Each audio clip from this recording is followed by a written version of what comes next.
नमस्कार, मी अजित पाटील. युवा राज्य न्यूजच्या सर्वांचं स्वागत आहे. नांदेड वाघाळा महानगरपालिका निवडणूकचा निकाल लागलेला आहे आणि या ठिकाणी मतमोजणी संपन्न होत आहे.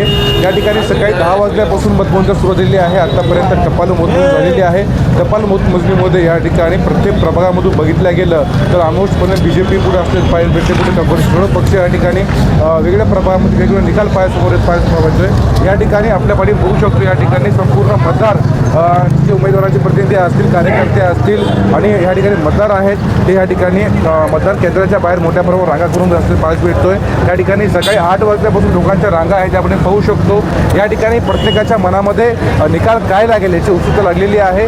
या ठिकाणी बघितलं गेलं तर ज्या पद्धतीने एक्झिट पोलचा हा आग्रह उचलला जातो त्या ठिकाणी भारतीय जनता पार्टी हे पुढं असल्यास पाहायला मिळतंय. त्याच्यानंतर 2 नंबरला या ठिकाणी शिवसेना शिंदेगड पुढे असल्यास पाहायला मिळतंय.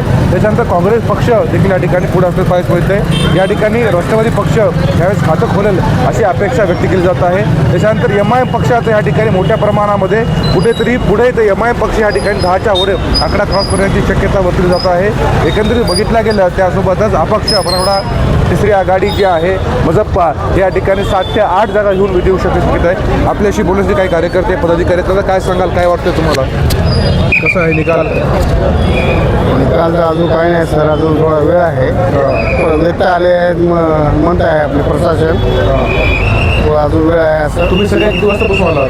मी सकाळी 8-9 वाजता आले सर. अच्छा, काय उत्सुकता होईल तुम्हाला निकालाची? म्हणजे काय आता कोण येण्याचे सगळ्यालाच अपेक्षा आहे. कोणत्या प्रभागात येतो? प्रभाग क्रमांक 2 मधून त्या प्रभागात चित्र कसं आहे सगळ्या प्रभागामध्ये? चित्र असं काही सांगता येत नाही सर. आता सगळेच पक्षाचे उमेदवार, राष्ट्रवादी बी आहे, काँग्रेस बी आहे, सेना बी आहे, भाजप बी आहे, सगळेच पक्षाचे उमेदवार आहेत. सर्व पक्ष आहेत. तरी तुम्हाला काय वाटतं कारण तुमच्यापर्यंत कोण येऊ शकत?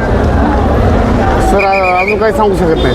तुझ्याला अंदाजा कोण आवडतं तुम्हाला? पुढं कोण आहे? पुढं येईल कोण सांगणार? कोण पुढं राहील? पुढं राहील सर, BJP राहील सर. BJP पुढं राहील.